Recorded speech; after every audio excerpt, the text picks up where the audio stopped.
and welcome again to Ivy English. I'm Karen. And I'm Chris Gorski. Today is October 25th, and today we are going to talk about robots. Yeah, so robots is one of those things that are either super cool or panic-inducing. You will either be very excited for the future of robots, or you are certain that the Terminator is prophecy and it's coming true. You may be threatened by robots or threatened by ChatGPT, artificial intelligence, but it's good to understand where we are now, how robots are being used and are benefiting us. Do you feel there has been a robot panic roughly every 20 years? So I'm thinking like the 40s, there were the first waves of like robot panic with a computer.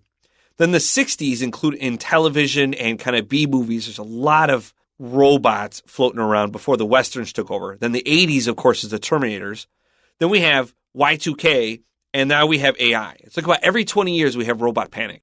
I think that people panic over new technologies regardless because the weaving machines in England made people really worried. They were threatened. They were angry. They protested and they smashed the machines because they were afraid of what the new technology was going to do to them. It was going to take away their jobs and so forth. This is just the most recent wave. It's never stopped. Yeah, it's something that maybe it takes 20 years roughly in our time for technology to advance to a place where people will re-notice it again. Maybe 10 years isn't enough. 20 years seems to be a proper time for people to say, wow, we need to reevaluate. I personally think that time is going to be shortened because things are changing so fast now. Okay, our article title is How May the Robot Serve You? And I think when they state it like this, it sounds less threatening because it sounds like a very mechanical kind of robot. We are less threatened by them. I think so. Those service robots you see putting around the supermarket sometimes, they're very purposely non-threatening. We're not thinking about the Terminator. We're not thinking about Arnold Schwarzenegger coming down with his shotgun and motorcycle. We're thinking about getting our food served. Yeah, it's That's very right. sweet and cuddly. And there's still kind of a novelty. Look, there's a robot. So far, that's how things are with the more mechanical kinds of robots rather than just AI in general. Okay, our first paragraph. Robotic technology is rapidly becoming a standard part of our everyday lives. It used to be that robots were only seen in factories and manufacturing plants, but that is no longer the case. Instead of being large, immovable machines, robots have been shrinking, and as a result, you can find robots in offices, homes, and nearly anywhere you can imagine. The type of robot the average person is most likely to come in contact with is a service robot. Service robots offer assistance to humans when it comes to service or customer-related tasks. Though the definition of service robots is broad and still growing, there is one thing that service robots are not.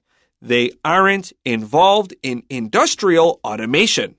What exactly does a service robot look like in practice? Well, that depends on the industry it serves. In the retail industry, service robots can share the workload with human employees by keeping track of inventory. They can also assist customers by providing answers to standard questions such as directions to certain stores or movie showtimes at a theater. If you are at a hotel, you may see a service robot that brings luggage to rooms or delivers room service. Like those in the retail sector, robots in hospitality can also answer questions. Robots can act as the concierge for regular guest inquiries, and if there's a question it can answer, it is capable of directing you to human staff members that can help. Another sector where service robots are becoming more common is healthcare. In hospitals, robots help set up patient rooms and transport supplies, medication, and linens throughout the building. Robots can also be used to clean and disinfect the facilities. Okay, let's go back to the beginning. It sounds like we're kind of left hanging right in the middle because we are. This is only part one of a two-part article. Let's go back to the beginning. How may the robot serve you? Our title. That is something you might have the robot itself say. So, how may the robot serve you? They have that robot voice. Actually, they don't have to because right now, artificial speech is so good and so human-like. They don't have to talk like this anymore unless they just want to remind you that they are just a robot. So, If it's a place where they're using these mechanical robots to serve you, that's the question they may ask. How can the robot serve you? Can I bring you something, etc.? Robotic technology is rapidly becoming a standard part of our everyday lives. Now, that's a very straightforward sentence, except that they use the adjective form of robot, which is robotic. So robot, robotic. Technology, watch the word CH is a K sound, technology. Rapidly means quickly, becoming a standard part. A standard part is a part that we no longer have to specify or ask for by special request. It's just included of our everyday lives. So it's something that we might see every day and not think is something particularly strange. When you were reading this, I was just reflecting on the title, and this is slightly off topic here, unfortunately, because we're already through the article, but I just wanted to add this. I was just thinking, how may the robot serve you sounds different than how may the robot help you, where serve places you above the robot, whereas how may the robot help you feels more like it is close to your equal, it is more on a level playing field. The robot serving you has become your servant, it's become your slave, you have become the master. It feels less threatening. I wonder if this is not purposely chosen this way. And I imagine that when people are designing robots and AI and language that the robot would use to interact with you, that there's not linguistically, you need to analyze where's the power in the language here, and is it being subservient to you? That's a really good point. And in that way, it probably feels less threatening. It's here to serve me, so I tell it what to do, and it does not I'm in control. Go off on its own and do some weird things I'm not expecting. Yeah, it doesn't take the big kitchen knife and come at you. Oh. Old Simpsons joke, okay? Okay. So that is no longer the case. Remember this phrase. It's really good. So the situation used to be like A, but it's now B. It's no longer true that it's like A, but that is no longer the case. That's a good way to say it. Things have changed. So in the past, like we were saying, when they had weeding machines and everything like that, they had a kind of robot that took over. So in the past, robots mainly were used in manufacturing, but now consumers are seeing them in everyday life. Instead of being large, immovable machines, robots have been shrinking, and as a result, you can find robots in offices, homes, and nearly anywhere you can imagine. And that also contributes to making them feel less threatening, because if they're smaller than us, we can just pick them up and throw them at the wall if we're really upset with them. It's not like this huge machine, because if you look at the robots that are used in manufacturing, they are often set in place. They're bolted in place.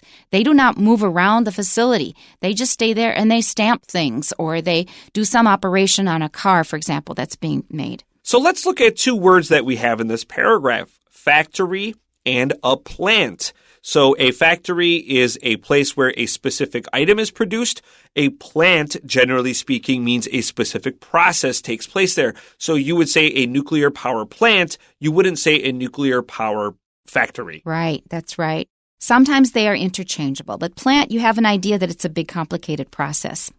All right, let's look at our next paragraph here. The type of robot the average person is most likely to come into contact with is a service robot. And we've already mentioned that. Rather than being one of those big factory robots, it's this small machine that moves around and is kind of cute. So be careful of come into contact with. This is one of those set phrases. If you change it in any way, the meaning sometimes is lost.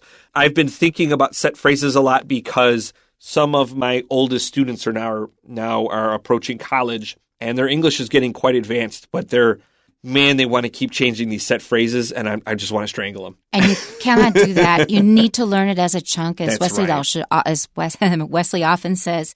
You need to learn things as a chunk. So keep all of the pieces intact, I-N-T-A-C-T, I-N-T-A-C-T. That means that you do not change them at all. You need the whole thing. Do not riff on this. Do not improvise. You just learn the phrase as it is. That's a great way of phrasing it. Don't riff on it. To come into contact with somebody or something. That's right. And a situation where you might want to use that is when we're worried, is that a cold or is that COVID or what is it? Have you come into contact with anybody who has COVID, for example? All right, let's look at our next sentence. Service robots offer assistance to humans when it comes to service or customer-related tasks. Now, you notice the punctuation here. After service, we have a little hyphen, and then customer-related also has a hyphen between it. So what it means is when it comes to service-related or customer-related tasks, they just put a hyphen there, but not the word related because they don't want to repeat it. Now, the first time I ran into this habit was in German. They do this in German. And when I came back to the States, I kept on doing it in English and found that other people do it too. Yeah, I would say this is not something terribly rare. I would say it's not the most common way to do things, but it is really challenging for the youngest language learners. It's something I usually avoid in my own speaking today because I work with so many young people. My speaking and writing habits I probably write at like a fourth grade level now because of my audience. Keep that in mind because the foreigners that you run into here in Taiwan, a lot of us have done that. So I have a friend who no longer says right. What does the person say? He says, is this right? Or is this correct? Right. Oh, I was thinking W-R-I-T-E. I'm sorry. No, it's R-I-G-H-T. So, is this correct? Yeah, that's right. A lot of people would naturally say that's right, and then we don't know if it's right or left. So they say it's correct. It's correct. Yeah, you avoid some of these little linguistic problems. Ambiguities. Okay. Let's continue. Though the definition of service robots is broad and still growing, there is one thing that service robots are not. They aren't involved in industrial automation. I'm going to point out another punctuation practice that has come into use, I'd say, over the past 30, 40 years. And that is after a colon, we're, in theory, supposed to start with a lowercase letter, T with a lowercase t. But I myself and most people now, after a colon, because it's such a long pause, they start out with a capital letter. Now, this sounds really picky, but in a place like this where we're doing a lot of editing, the editors will ask, shouldn't that be a lowercase t? Everybody just about now uses a capital T. That's funny. I haven't thought of this. I could be behind the curve on this because I would still personally use a little t. I marked this, but I didn't think too much about it. I wonder if I just marked it and just kept going because I would have personally put a little T there if this were my sentence that I were writing. A lot of people do that, but I noticed also in major media, they are also capitalizing. Things do change. They definitely do change, and this is something that I tell my students that, hey, listen, language is a living thing. Things may adjust as you go on. So if you hear one day that I say something today, in 25 years you hear something different, I could just be old-fashioned. It may not take 25 years. Yeah, it may not even take that. No, I was just going to say that we're talking about service robots, and we just want to make it clear. They are very different from manufacturing robots, those big, humongous ones that help you build cars and things. Let's very quickly look at the phrase industrial automation. An industry is a collection of companies that all produce the same thing. So industrial automation means that these are all these companies using robots, automation, moving by itself to build something. For example, one in car manufacturing, they will often have this large machine that's a robotic arm that can do the job of many people very quickly, including moving very hot and heavy items. Watch out for the stress in industrial. Watch out even more for the stress in industry because it changes. And the noun, it's industry. I hear a lot of people saying industry, which is wrong. It's not triangle either. It's triangle industry. But the adjective form is industrial, triangular. Because the stress will often shift, you need to pay special attention to it. Okay, let's go on to the next paragraph. What exactly does a service robot look like in practice? So when we say something is in practice, means in reality. In real life. So you may have this really kind of muddy image of it in your head just from reading. What does it really look like in real life? Well, that depends on the industry it serves. So in the next few paragraphs, they're going to explain that a robot in this industry is like this and another industry is different. So first of all, we're going to talk about the retail industry. That just means like you go to a department store or a smaller store and you buy things from the store to the consumers called retail. In the retail industry, service robots can share the workload with human employees by keeping track of inventory. I always am amazed at how people do inventory, even some very small shops. Like there's a small shop in a traditional Chinese market where they sell all kinds of nuts and seeds and snacks and sauces and beans. There are so many different products, and there's an older woman who I enjoy a lot. We chat a lot when I go there, who manages this place alone. I think, you have so many products. How do you keep track of them? She says there are more than 2,000 of them. Yeah, when I did inventory at the restaurant Subway, we literally hand counted the bread. Wow. If it wasn't open, it was easy. If it was opened, you had to open the box and hold the frozen logs of bread and count them individually because people so frequently would just steal a loaf of bread and take it home. Oh, my. Yeah, so I don't know what Subway is like today. 20 some odd years ago, you were hand counting bread. That's pretty labor intensive. It took time. You never wanted to do it. Okay, so inventory, that's keeping a count of all the products for sale. They can also assist customers by providing answers to standard questions, such as directions to certain stores or movie showtimes at a theater. Now, we have been able to get this over the phone for a long time and certainly over the internet, but now a robot can answer you directly. So especially things like, now we call them FAQs. FAQs are frequently asked questions. So instead of always asking the same things over and over again, they always tell you to go to this file, but people are lazy. So now a robot can answer some of those questions. You may hear someone call an FAQ a FAQ. Definitely the website GameFAQs is a good example of that. If you're looking for questions to how to do whatever in a game, GameFAQs is a great website, and that FAQ and FAQ is the same thing.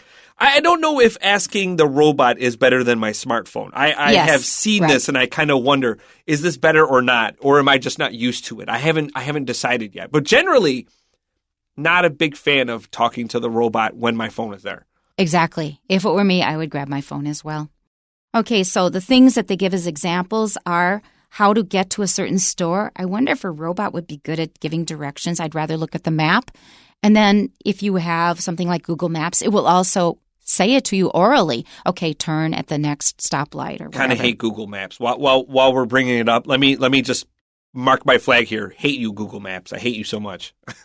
You can say that, but it's darn useful. All right, so movie showtimes. When you go to a theater, I just go to the poster. Yeah. Remember the newspaper? That was nice. I was thinking it was nice to look at the movie times in the newspaper. But now getting a newspaper is such an infrequent thing for me personally that it wouldn't make sense. But I remember flipping open the newspaper and looking at the movie times and looking at the movie reviews. There's miss a little bit of that physicality of the newspaper. That's right. Either you check it in the paper, or if you're already at the theater, you just look at the poster. That's it right, will be it's listed. Right there. Okay, next paragraph. If you are at a hotel, you may see a service robot that brings luggage to rooms or delivers room service. Now, I personally have experienced this, and even though it's kind of slow as it toddles down the hall and kind of cute, I'm always very happy when I see it because maybe that means I don't have to tip the porter. The bellhop. We usually call it a bellhop. Bellhop. Bellhop. That's the guy who brings your luggage to your room, and he's standing there waiting for a tip. So this, if you're noticing the pattern, is that robots are doing a lot of grunt work, as it's called, GRUNT, and then just the word work. Grunt work is usually very labor-intensive, it's physically demanding, or it's something that pretty much anybody can do without a lot of education. It's called grunt work, especially when you're doing physical work, because imagine you're digging a hole, and you dig that hole for 15, 20 minutes, you start getting tired, and when you throw your shovel into the earth, you go, ugh, you grunt, and then you throw it over your shoulder. That's where the word grunt work comes from, and luggage is heavy. Even with wheels, you still got to get it in and out of vehicles. It's a challenging thing. That's true. So this is a good job for robots, if you ask me. I am anti-tipping. That's one of the issues for me. So I'm happy to see robots there. I hear tipping is so much worse back home. I'm so afraid to go home and just have to tip everybody now. I know, it's a real pain. Let's continue. Like those in the retail sector, robots in hospitality can also answer questions. And that brings us back to what Chris and I were discussing about we'd probably just use our phones. Let's move on to our next sentence. Robots can act as the concierge for regular guest inquiries, and if there's a question it can't answer, it is capable of directing you to human staff members that can help. I personally say inquiries, but inquiries is also fine. So concierge is a very fancy word. It means slave in Latin. So take that, Frenchie. Those are the people who will look after a property and the tenants. So if you ever listen to Enjoy, you know that I have really hard time with French pronunciation, and I'm very lucky to work with Anthony. Karen, on the other hand, is quite gifted. And so could you say this word for us really clearly? Concierge. Yeah, forget it. Hey, listen, I grew up real blue collar, and all the factory workers and guys that did back labor, we never said that word. We're not saying words like concierge. Okay, I said it with an American pronunciation. In real French, it's more like concierge, but we say concierge in English. Okay, our last paragraph. Another sector where service robots are becoming more common is healthcare. That's pretty straightforward. So we've talked about retail, we've talked about hotels, and now we're going to talk about healthcare. And that's a place where they're really needed because that is backbreaking work. If you have to move patients around out of bed to the bathroom and back, it really is kind of dangerous work. You can really twist your back bad or get badly injured. In hospitals, robots help set up patient rooms and transport supplies, medication, and linens throughout the building. There's a lot of moving back and forth of these things. Supplies, cleaning supplies, medication is medicines, and then linens, you have to change the beds and the towels and everything all the time. So the robots can really help out there. And finally, robots can also be used to clean and disinfect the facilities. And that's a big help because working in, for example, a nursing home or hospital can be very smelly. So look at the word linens. Be careful. This is not linens. This is linens with a short I. And this just means clean bedding, bedding, new sheets, new pillows, all the stuff that you need for a clean bed because those get very nasty and dirty in hospitals. And speaking of the word hospital, we saw in the previous paragraph the word hospitality. And yes, those words are obviously related. Hospital, hospitality, hostel, and host are all words about serving others. That's all we have time for today. Tune in tomorrow for part 2 of How May the Robots Serve You. We'll see you then. Bye-bye. Bye-bye.